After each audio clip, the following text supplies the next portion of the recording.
what's going on? It's Anizion here, back with another video. In today's video, I'll be talking about the Oppressor MK2 and how to fly it properly. But before I get started into today's Grand Theft Auto Online video, if you are new around here, hit the subscribe button and turn on post notifications to stay updated on this channel. And now, let's go ahead and get started right into today's GTA 5 Online video.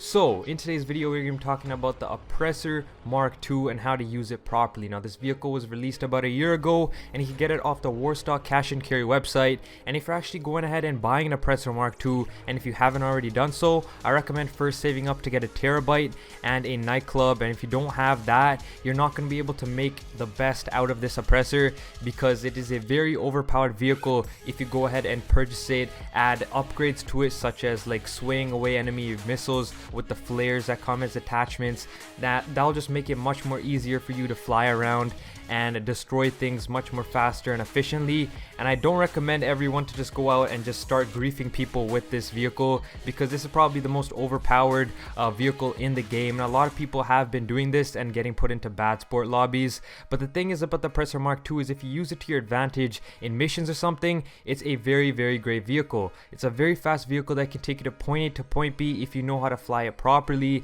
and it is pretty expensive. It can cost you up to 4 million with upgrades and everything, even after you do the trade price unlock with the terabyte itself.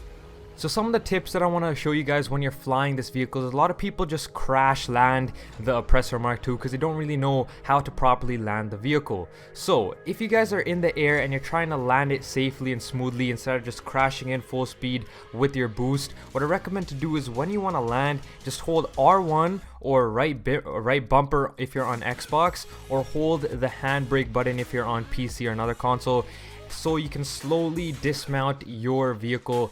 And that's how it'll just make it much more faster and safer for your vehicle to actually go down much more accurately, instead of just spamming on the accelerator and just going straight into the ground and scratching up your Oppressor. So I recommend to hold the handbrake down so that your vehicle actually slowly rises or lowers down to the ground, and that just makes it much more easier if you're trying to park it somewhere, or just leave it for easier pickup next time.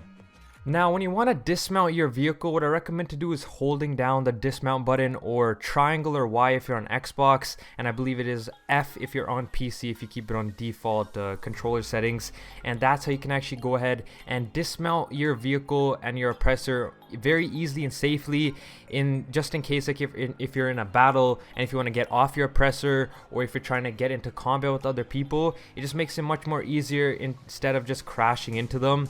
And again, the Oppressor MK2 is a very overpowered vehicle, so if you guys upgrade it to having those explosive machine guns, or also if you have those homing launchers, it is a limited quantity, but it does help you out a lot. And also, going back to that straying away with the flares on the Oppressor MK2, that new function actually helps out a lot, because if someone's trying to lock on with you with their homing launcher or something, will not actually lock on due to the fact that you do have those countermeasures that actually repel missiles away from your Oppressor MK2. So that's been it for today's video. If you guys have any questions, comments, or concerns, leave it in the comment section down below. It's been your boy Anizion, and I'll be catching you guys in my next video. Goodbye.